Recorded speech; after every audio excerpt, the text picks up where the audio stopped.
Our lives can change so quickly. Mine did when I was shot. But I never gave up hope. I chose to make a new start, to move ahead, to not look back. I'm relearning so many things, how to walk, how to talk, and I'm fighting to make the country safer. It can be so difficult. Losses hurt. Setbacks are hard, but I tell myself, move ahead.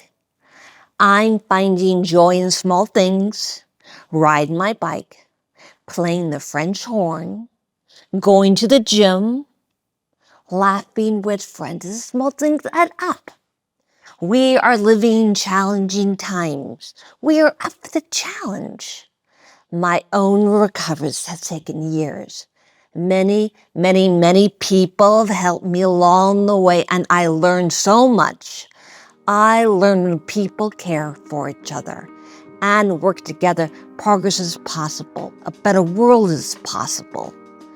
But change doesn't happen overnight, and we can't do it alone. Join me. Let's move ahead together. Thank you very much. Hey everyone, welcome to the HearSay podcast. I'm your host, Ty Moore, and I'm a white male with a white shirt on and brown hair. Today, I have a very special guest with us, Gabby Giffords, former Congresswoman and AudioEye Advisor, and also joined with us is our speech pathologist, Fabi. We're in Tucson, Arizona, and can't wait to get to this episode with you. Gabby, will you introduce yourself for our listeners? Hello, hello, hello.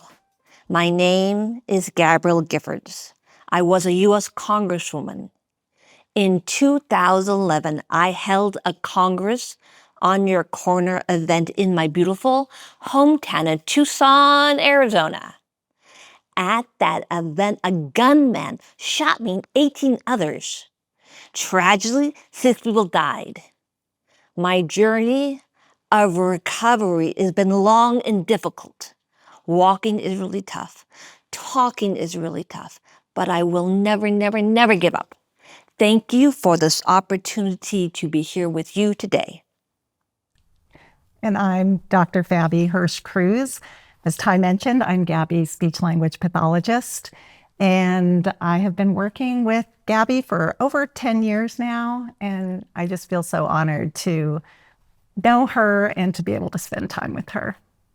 Thank you so much for being here. We're so excited to have this episode with you.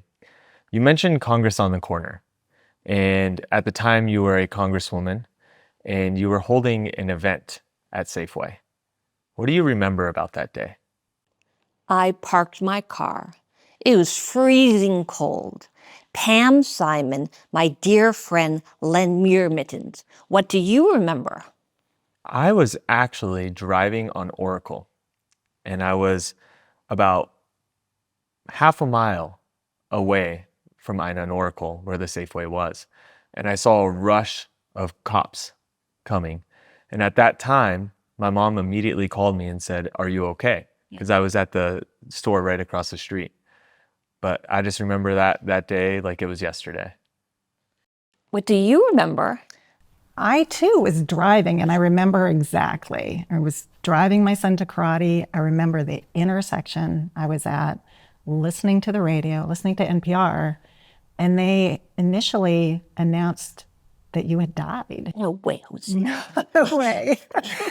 And it was terrifying. And to think that that could happen in our community, I was scared for our community, for my family, to think that that could happen in our own back door. It's just very scary. It's very sad. Pam Simon's a very good family friend of mine. And, I just remember my mom calling me and telling me that Pam was there. And Pam, gave you her mittens. But yeah, just a very sad day. But you fought back. Gabby, thank you for sharing your story. And coming out of the shooting, you now are a person with a disability and you're battling aphasia and continue to recover and work every day with Fabi on this journey. But Fabi, not that many people know about aphasia. In our community, we deal with, so many individuals with disabilities, but aphasia isn't one that's always, front and center. Can you help our listeners understand a little bit about aphasia? Absolutely. So aphasia is the loss, or at least partial loss, of the ability to use words to communicate. And usually communication, we think of speaking. And certainly people who have aphasia often have difficulty with speaking. But when we communicate, we also need to take information in when other people are speaking. We use words that we write down, or we read words. All of those are different areas of communication that can be impacted by aphasia. The really important thing to know is that it is a disorder of communication and not of cognition. So cognitive skills, the thinking skills, are all still intact. It's just the ability to get to those words. Got it. So Fabi, how many people in the United States live with aphasia? It's a lot of people. Over 2 million people in the US are living with aphasia, which means it's more prevalent than Parkinson's disease, more prevalent than multiple sclerosis, other disorders that most people know about, yet so few people know about aphasia. Yeah, it's when I talk to people about AudioEye and digital accessibility, I often say 20% of people have a disability, and everyone kind of looks at me, and that's a huge statistic, right? 1 in 5. So to hear that 2 million people in the United States suffer from aphasia, that's a big statistic. Mm-hmm. And how did you get started studying aphasia or in your practice? I, from the beginning, was very interested in working with people who have aphasia. I think I went into speech pathology like most people do, thinking I would work with children, helping them with their R's and their S's, but then met a gentleman in the hospital who had aphasia, and it was so fascinating, the things that he could do and the challenges he faced. But it also just really tugged at my heartstrings to think that he could no longer communicate. And that just drew me into what could I do to help people who have those struggles. Yeah.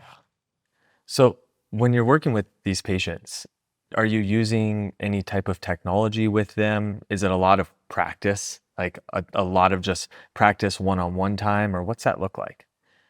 There still is a lot of practice, as Gabby knows, involved in speech therapy, but the advances in technology have been just tremendous in the work that I'm able to do, and the functional activities that people can re-engage in now, using technology to compensate for some of the struggles that they're having.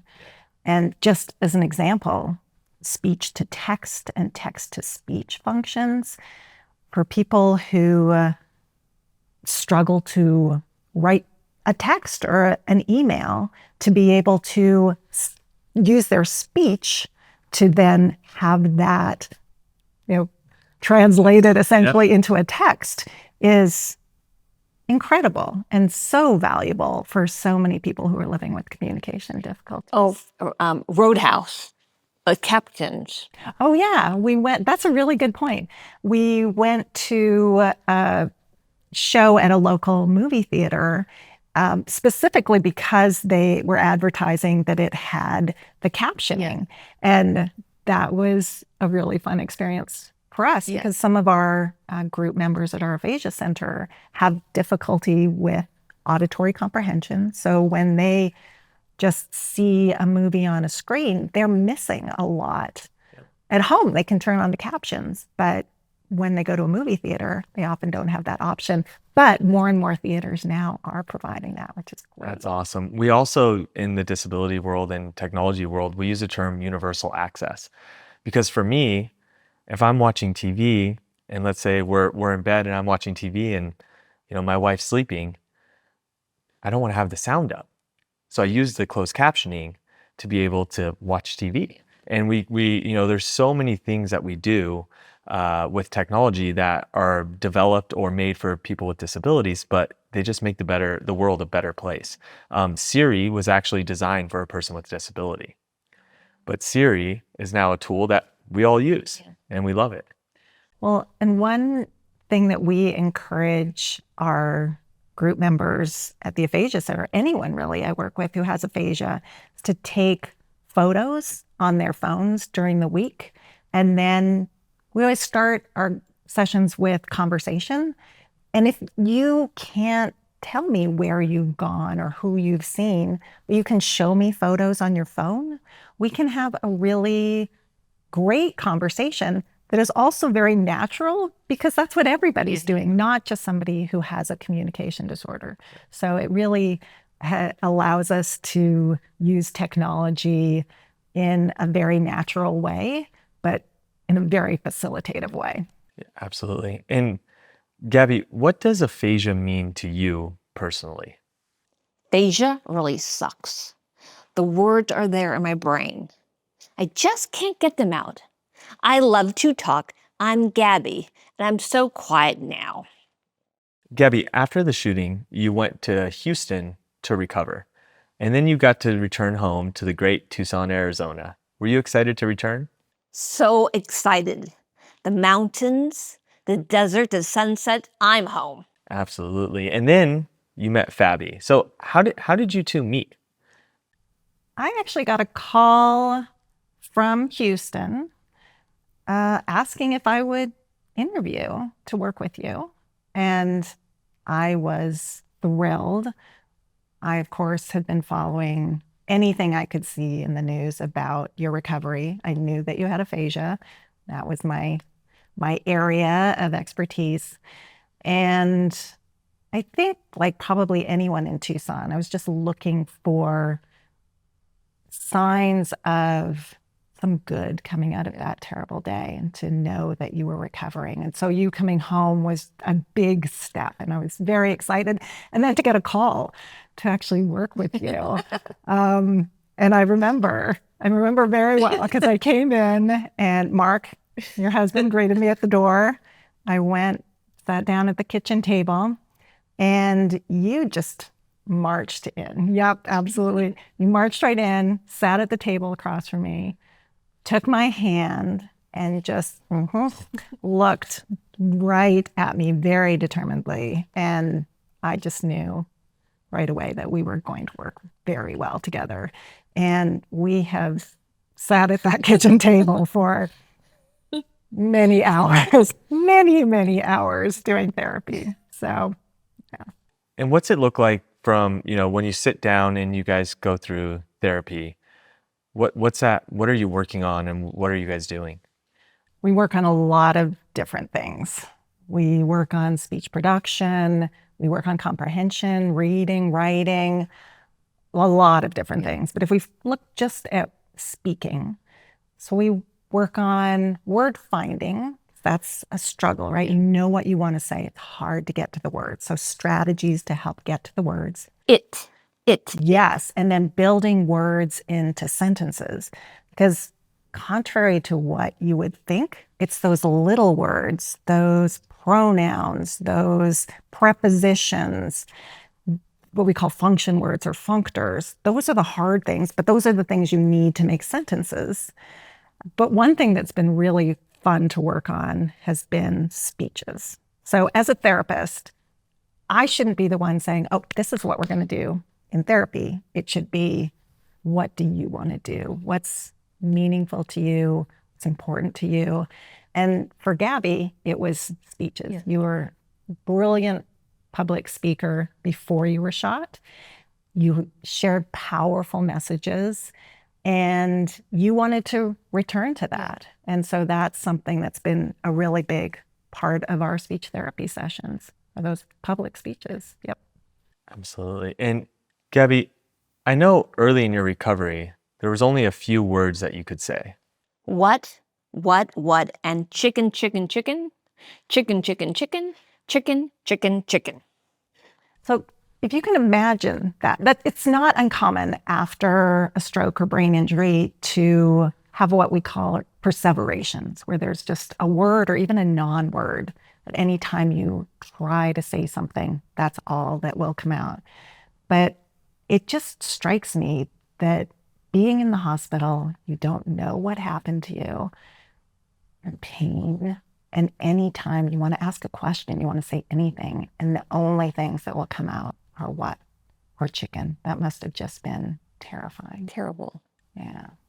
So Gabby, to contrast where you've come from with just what and chicken, I'd love for you to share with Ty a part of what I think is your longest speech, your Summoning Hope speech. I've known the darkest of days, days of pain and uncertain recovery. But confronted by despair, I've summoned hope. Confronted by paralysis and aphasia, I responded with grit and determination. I put one foot in front of the other. I found one word and then I found another.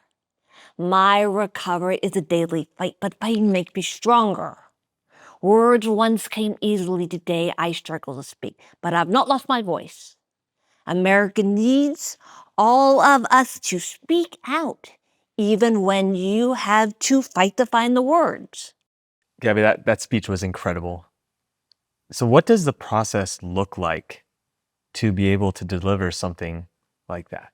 I can't make that speech. And if I tried for 4 years, what does that process look like?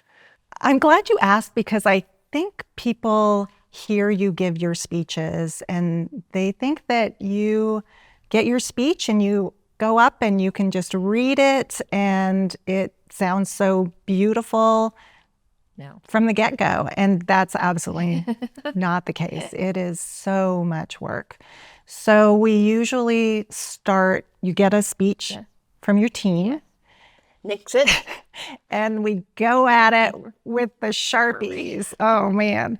So I'll read through every line of a new speech. And Gabby, like you said, nix it. Anything that is not in your voice, doesn't resonate with you, just doesn't feel right, nix it. Oh, those poor speeches. They get torn apart. And then once we have something that you feel really good about, it's a process. We go line by line. Sometimes we have to break each line into shorter pieces, sometimes individual words. What? And Sometimes there's just a word or two. my journey of recovery is long and difficult. Yes, that's a really good point. So we have all of these strategies and techniques to help you master each line. And using rhythm and intonation is one of those strategies. For lines that are really tricky, we'll pull in some intonation, some rhythm, because that is believed to pull on different parts of the brain than are traditionally used for speech. So we use music, we use gestures, something starts with a C. Sometimes you'll cue yourself. We'll use numbers if you need to get to the word to. You'll either cue yourself or we'll write it. We have pictures on your speeches to help you get to difficult words. And then after I leave, the really heavy lifting happens. So we spend all our time in therapy working on those speeches when we have a new one. And then once I leave, we record them. And then Gabby just practices them for hours and hours and hours to the point where she can say them fluently, and to the point where she doesn't need the speech anymore. That's how much she works on them, how well she learns them. And it's such a good thing, I think, for you, because you have such powerful messages, but it's so hard to be fluent because of the aphasia. So just having these beautiful speeches where you can be fluent and you can share your powerful messages again is just a really wonderful part of therapy and how it translates out into the world and into your life. Boom. That's incredible to hear the process. And it's a journey. Yeah. It's always a journey. So how's therapy going for you, Gabby? I'm getting better. I'm getting better. Yeah, I absolutely agree. And I think it's so valuable for people to see that you are getting better. 13 years after being shot, you continue to improve. And there is a lot of misinformation about length of recovery and plateaus, that somehow at 6 months or 12 months, somehow recovery just ends. And it's simply not true. I mean, you are a perfect example of that, but everyone I work with continues to improve, puts in hard work, and continues to improve. And so I think both for the medical community and for people who are living with disabilities after a stroke or brain injury, that they see that. They see you continue to improve, and that they recognize that they too can continue to improve with hard work. So important. Everything takes a lot of hard work. A lot of hard work. Gabby, are you optimistic about your continued recovery? I'm optimistic.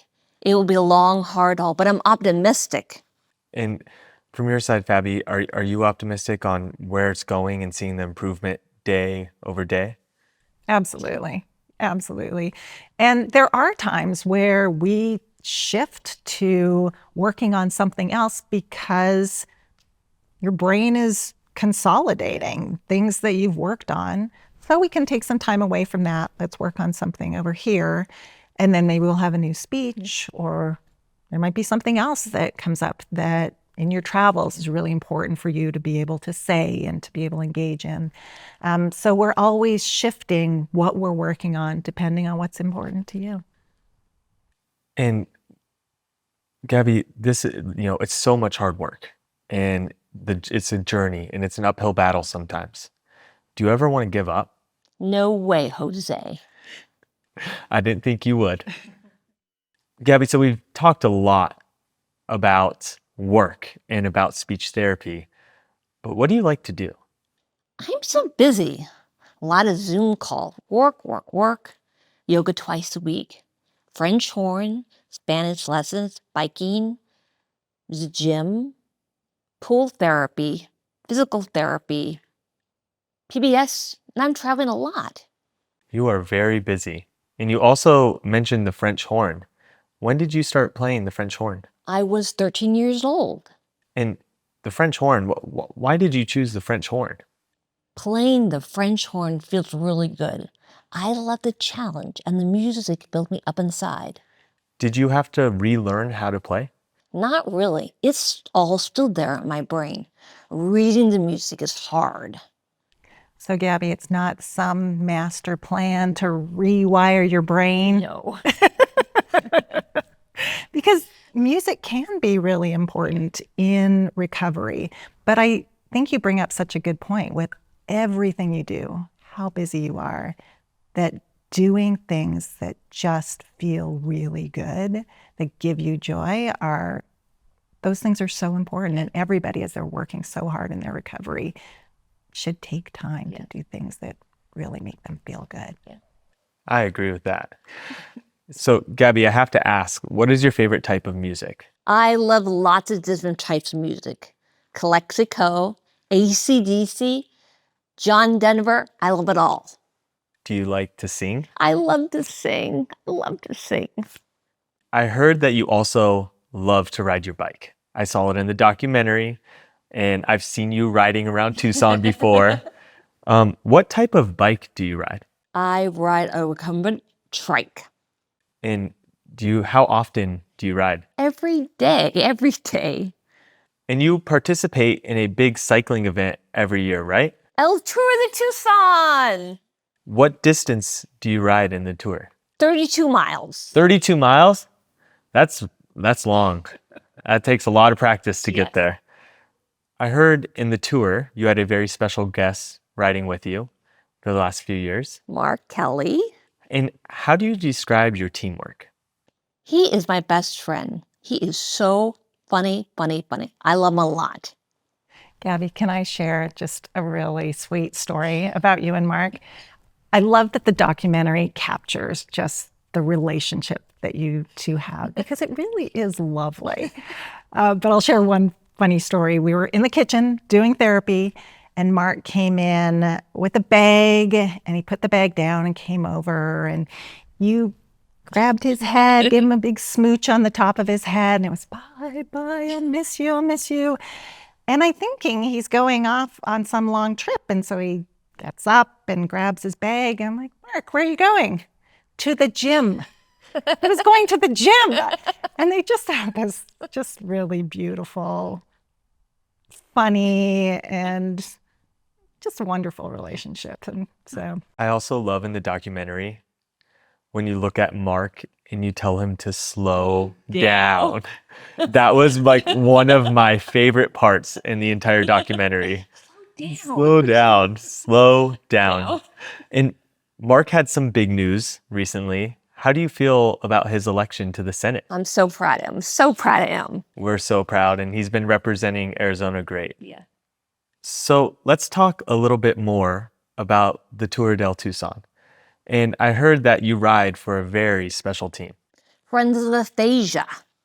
yeah, Gabby and I started a nonprofit called Friends of Aphasia to help other people who are living with aphasia, to provide very high quality therapy services, also to educate and advocate for people who are living with aphasia, and to be engaged in some treatment research to really help people everywhere who are struggling to communicate.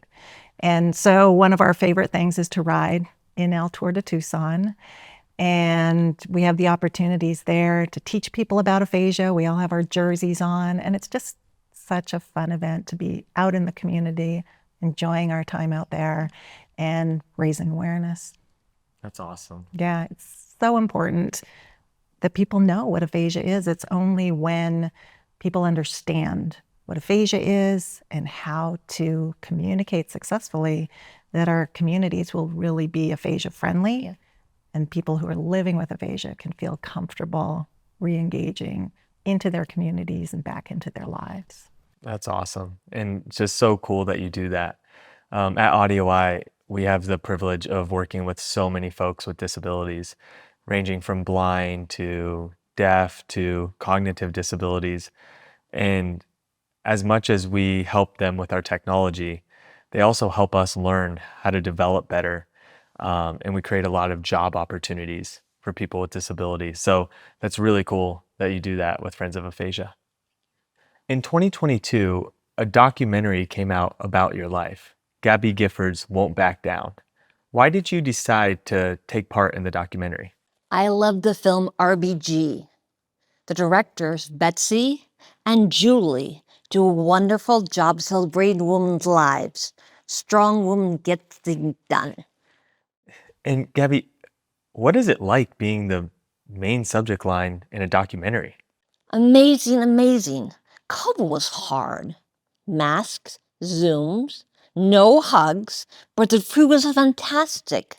Visiting my mom, speech therapy, by bat mitzvah, riding a bike, and a whole lot of singing, And I've watched the documentary and I absolutely love it. What do you hope people will take away from seeing your life story?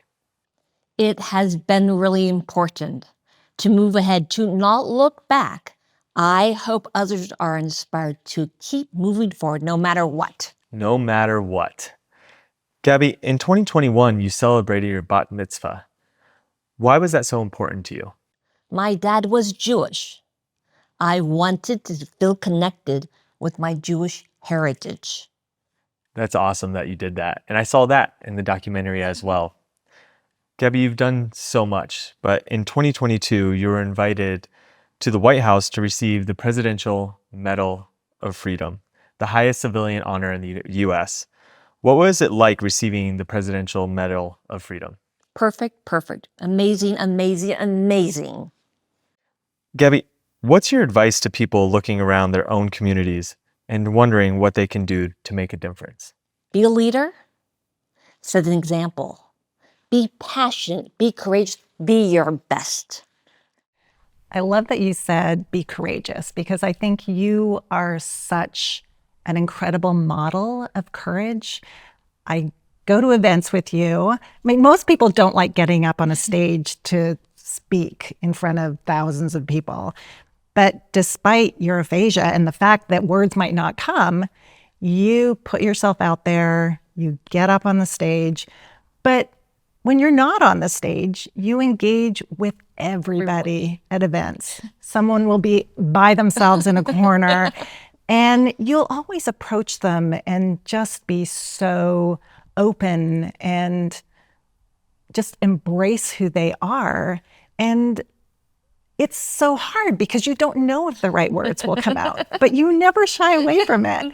And I just love that about you, that you are so courageous. And I do hope that other people are inspired to be courageous when they see that in you.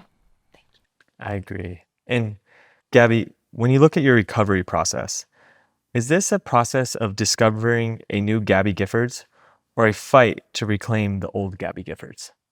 The new one. Better, stronger, tougher.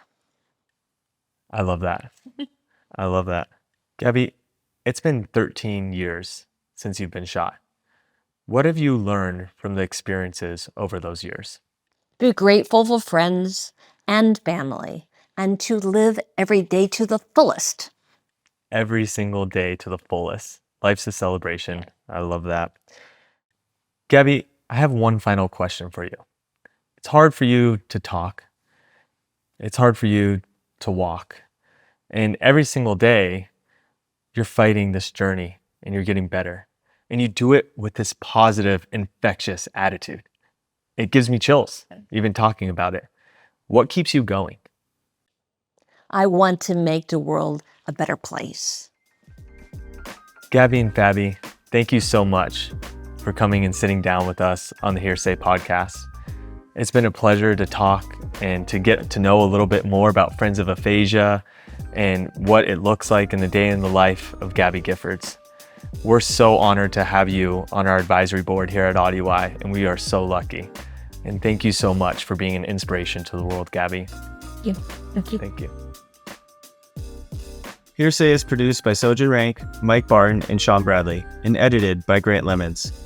And if you enjoyed this podcast and don't want to miss future episodes, please subscribe to our YouTube channel.